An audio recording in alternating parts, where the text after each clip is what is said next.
Hello दोस्तों, नमस्कार। स्वागत करते हैं हम आप सभी को अपने YouTube channel mission board 10th में। तो आज हम मैथ के चैप्टर नंबर 2 जो बहुपद चैप्टर है उसको पढ़ने जा रहे हैं। तो चैप्टर को बहुत ही ध्यान से पढ़िएगा, वीडियो पूरा देखिएगा और जो भी चीज़ों को बता रहे हैं ध्यान से समझिए। उसके बाद आपको इस चैप्टर के अंदर कोई भी दिक्कत नहीं रहेगा, सारे क्वेश्चन आसानी से बन जाएंगे और अब बिल्कुल चैप्टर एकदम आसान लगेगा पढ़ने में। तो चलिए शुरू करते हैं। ये चैप्टर क्या है? बहुपद, जिसको अंग्रेजी में बोलते हैं पॉलिनोमियल्स। इसके अंदर आपको सारी चीजें मिलेंगी, जैसे इसमें क्या क्या पढ़ना है, कैसे कैसे पढ़ना है, उन सब चीजों को देखेंगे। तो सबसे पहले इसमें पढ़ना क्या क्या है, जो जैसे तो इसका विषय सूची के रूप में देख लेते हैं कि इस चैप्टर के अंदर हम क्या क्या चीजों के बारे में सीखेंगे। तो सबसे पहले क्या सीखेंगे? चर, अचर और बीजीय व्यंजक क्या होता है। जो बहुत के जैसे बहुपद है तो बहुपद की परिभाषा को सीखेंगे और उसको कैसे पहचानेंगे कि कौन सा बहुपद है, एकपदी है, द्विपदी है, बहुपदी है, कैसा बहुपद है वो पहचानेंगे। फिर बहुपद के घात को सीखेंगे, उसका मानक रूप क्या होता है जो सीखेंगे। फिर बहुपद के प्रकार को पढ़ेंगे, जैसे पद के आधार पर भी, घात के आधार पर क्या होता है। फिर जो इस चैप्टर के अंदर का सबसे इंपॉर्टेंट चीज है, बहुपद को शून्य, जीरोज ऑफ पॉलिनोमियल्स, बहुपदों के शून्य के बारे में सीखेंगे। उसके बाद शून्यकों का ज्यामितीय अर्थ, जैसे ग्राफ पर देख करके आपको बताना होगा कि इसका कितना शून्यक होगा। उसके बाद फिर इसके लिए क्विक रिवीजन, थोड़ा सा जो इंपॉर्टेंट टर्म है उसको देख लेंगे। तो चलिए शुरू करते हैं। तो सबसे पहले मूलभूत अवधारणाएं में क्या क्या, कि जैसे आप पहले की कक्षाओं से पढ़ते आ रहे होंगे कि चर क्या होता है, चर किसे कहते हैं। तो वह राशि मैथ के अंदर, चर का मतलब वेरिएबल, वह चीज जो बदलते रहता है। जैसे गिरगिट के बारे में आप सुने होंगे कि गिरगिट हमेशा रंग बदलते रहती है कि नहीं। लेकिन सोना, सोना का रंग पीला था, पीला है और पीला ही रहेगा। सोना अभी कभी भी अपना रंग नहीं बदलती। लेकिन मैथ के अंदर चर क्या है? चर गिरगिट के जैसा काम करता है। चर का कोई भी वैल्यू फिक्स नहीं होता। यह एक क्वेश्चन में जैसे चर का वैल्यू 5 आ रहा है तो अगले में हो सकता है 5/3 आ जाए, -2 आ जाए, कुछ भी हो सकता है चर का वैल्यू। तो चर किसे कहेंगे? वह राशि जिसका मान बदलता रहता है क्या कहलाता है? चर कहलाता है। वह राशि जिसका मान बदलते रहता है उसे क्या कहते हैं? चर। तो चर को दिखाते हैं किससे? ABCD के कोई भी अक्षर, जैसे ABCXYZMNP, कुछ भी ले लीजिए, वो क्या है? चर है। प्रत्येक क्वेश्चन के लिए चर का मान अलग अलग हो सकते हैं, यह हमेशा बदलते रहता है। चर याद रखिएगा, चर किसे कहते हैं? वह राशि जिसका मान बदलता रहता है क्या कहलाता है? चर कहलाता है। जैसे ABCD का कोई भी अक्षर लीजिए वो क्या है? चर है। और चर को हमेशा सूचित करते हैं किससे? ABCD के अक्षर स्मॉल जो होते हैं ना, उससे। फिर अचर किसे कहते हैं? जिसको कांस्टेंट भी बोलते हैं, जो हमेशा स्थिर रहता है। तो इसका परिभाषा सिंपली क्या लिख सकते हैं? वह राशि जिसका मान किसी भी हालात में नहीं बदलता है क्या कहलाता है? अचर कहलाता है। जैसे में 1 हो गया, -2, 2, -5, -11, कुछ भी लीजिए वो क्या है? अचर है। कोई भी संख्याओं को ले लीजिए वह क्या है? अचर है। उसका वैल्यू कभी नहीं बदल सकता। ऐसा नहीं हो सकता कि एक क्वेश्चन में 3 का अर्थ 3 है और अगले में 3 का मतलब हम 30 समझ लें, ऐसा नहीं पॉसिबल। तो अचर किसको कहते हैं? वह राशि जिसका मान किसी भी हालात में नहीं बदलता है उसे क्या कहते हैं?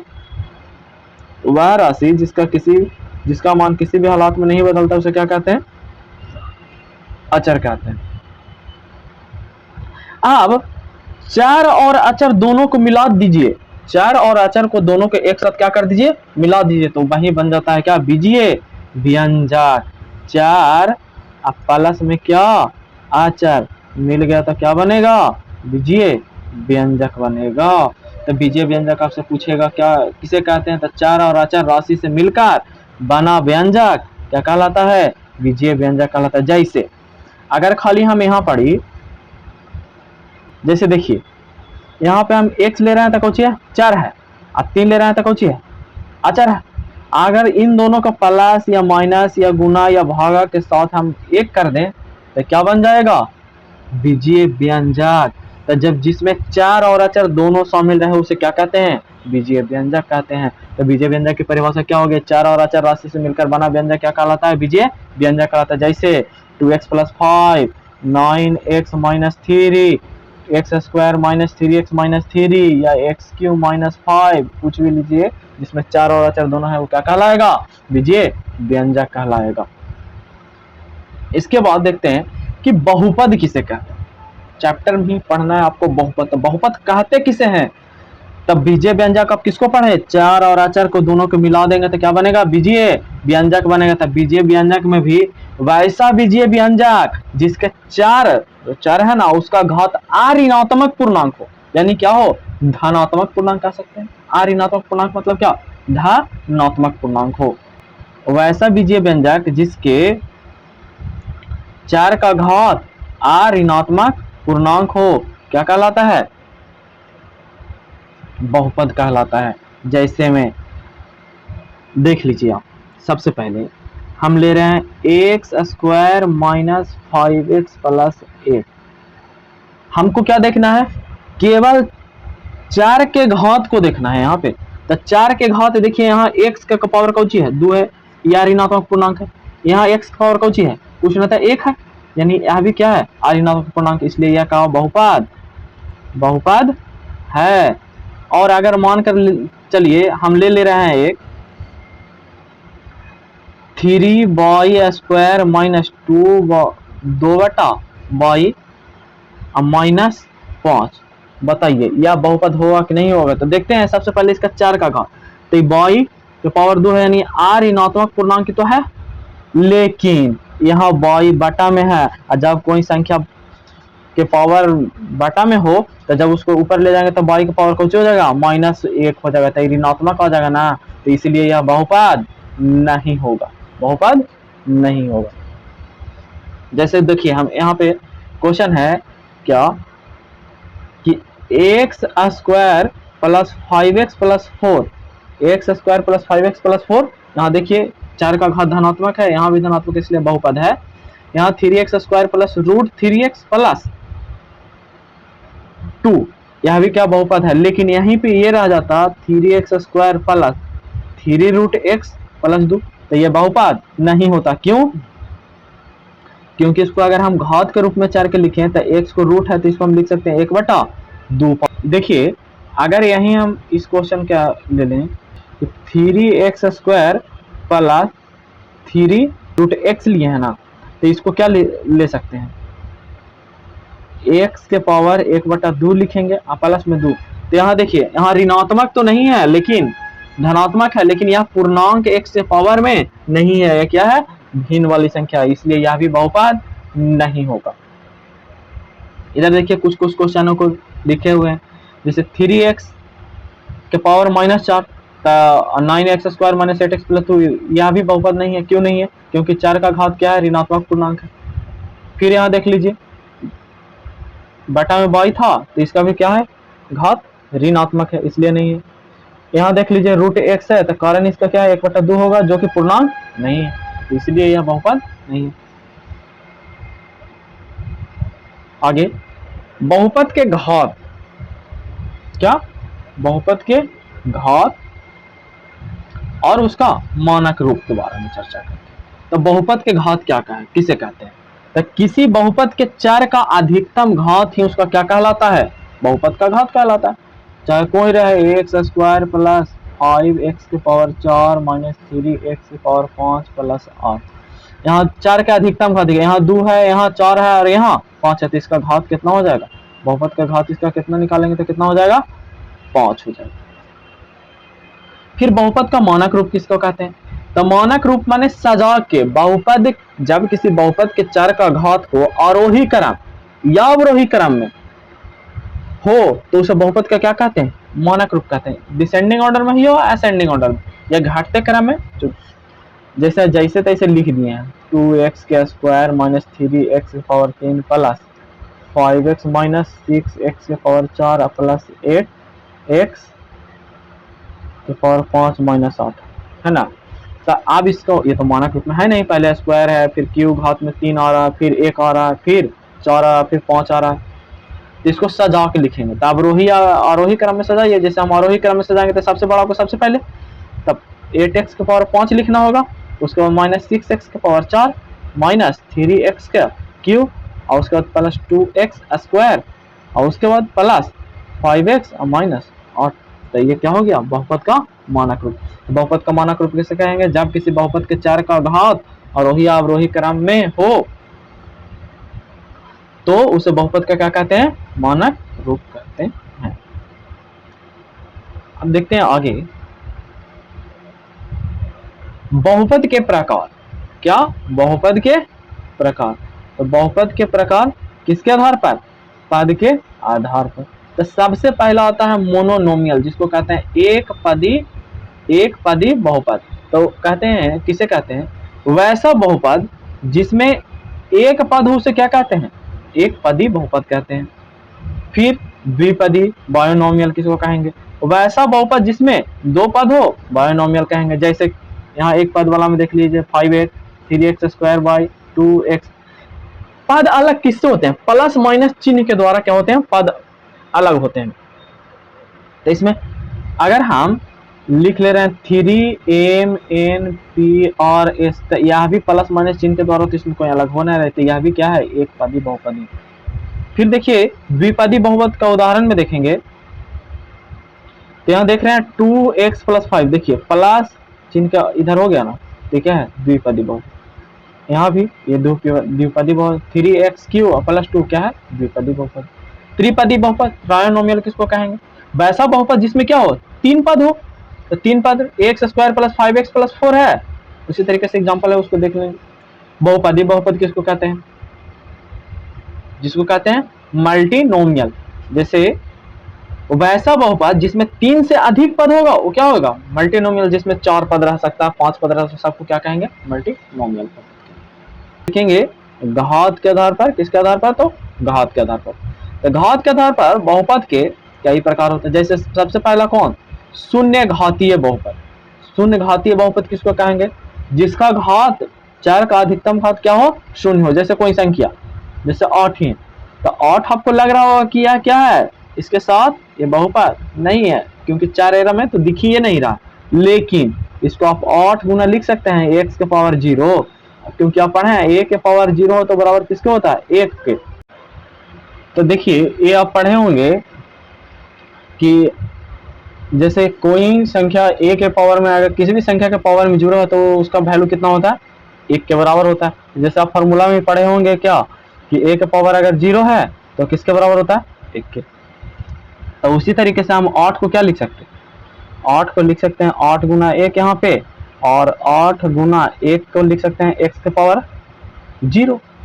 तो यह भी क्या हो गया, एक प्रकार का शून्य घातीय बहुपद हो गया ये।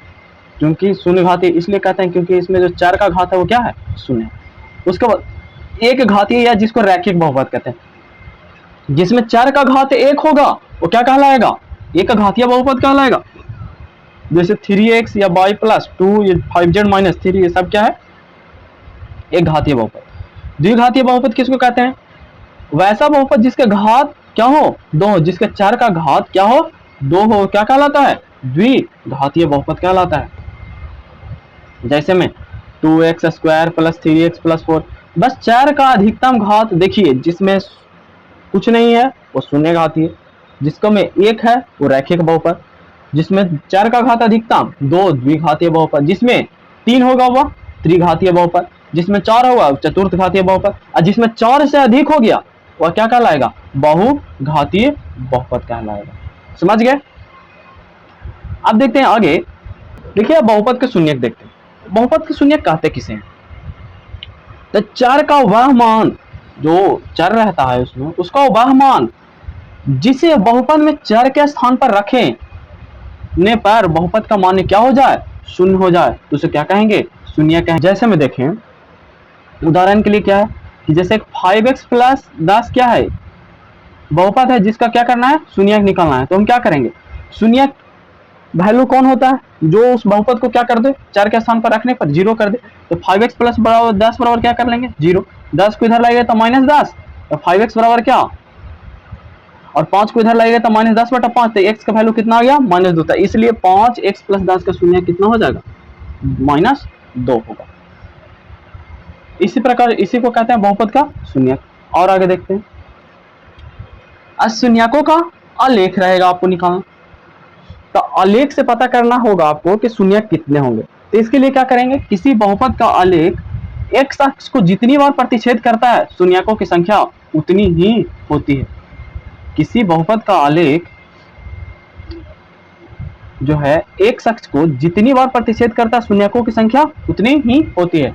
यदि आलेख सरल रेखा है तो एक घातीय बहुपद होगा। यदि आलेख सरल रेखा यानी एक ही बार x अक्ष को प्रतिच्छेद करेगा तो क्या कहलाएगा, एक घातीय बहुपद या जिसको रैखिक बहुपद कहते हैं। इसके बाद यदि आलेख परवलय, परवलय मतलब क्या, इस टाइप का हो, तो परवलय आकार का हो तो वह क्या होता है, द्विघात बहुपद। परवलय आकार का मतलब क्या, एक अक्ष को दो बार काटेगा। सिंपली याद रखेंगे सरल शब्दों में कि एक अक्ष को जितना बार काटेगा उतना शून्यक के संख्या होगा। बस आलेख से यही देखना होगा।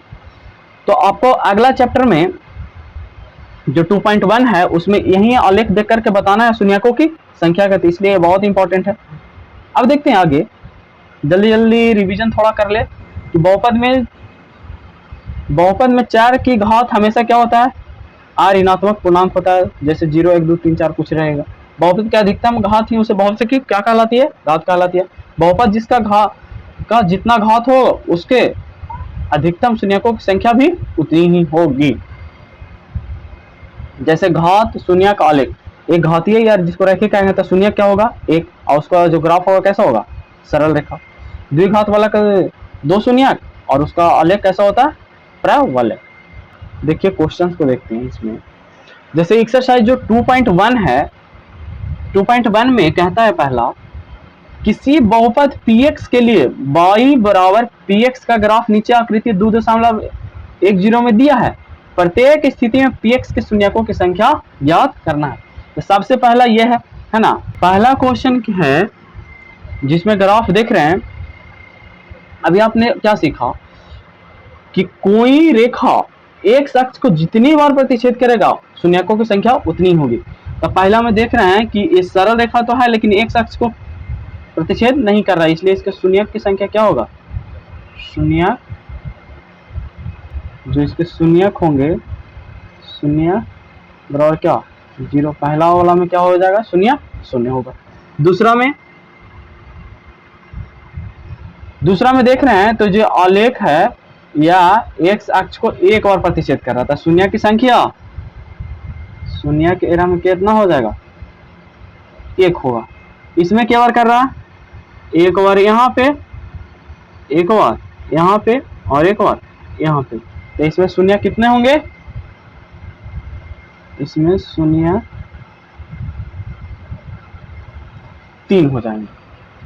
अब इसमें देखें ये परवलय आकार का है, तो सबसे पहले एक अक्ष को कितना बार ये प्रतिच्छेद कर रहा है, वो तो जो एक अक्ष को है वो प्रतिच्छेद कर रहा है क्या बार, एक, ये एक बार और यहाँ पे एक और 2 बार। तो शून्य किसका कितना हो गया, शून्य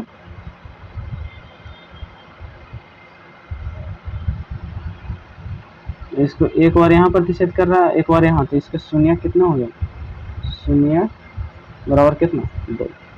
इसमें एक बार यहाँ, एक बार 2 बार हो गया, 3 बार और ये क्या, 4 बार। तो इसमें शून्य की संख्या, शून्य के बराबर कितना, 4। इसमें अब देखिए एक बार ये और एक बार ये टच कर रहा है केवल, तो 2 बार हो गया और ये तीसरा बार टच कर रहा है। शून्य की संख्या कितना हो गया, शून्य की, तो इस शून्यकों की संख्या कितनी हो गई, यहाँ पे यहाँ देख रहे हैं शून्य की संख्या कितने हो गई, 3 हो गई। तो इस प्रकार से 2.1 में एक क्वेश्चन था वो क्या हो गया, एक में 6 क्वेश्चन था वो खत्म हो गया। अब देखेंगे आगे अगले वीडियो में 2.2 को। तब तक के लिए धन्यवाद।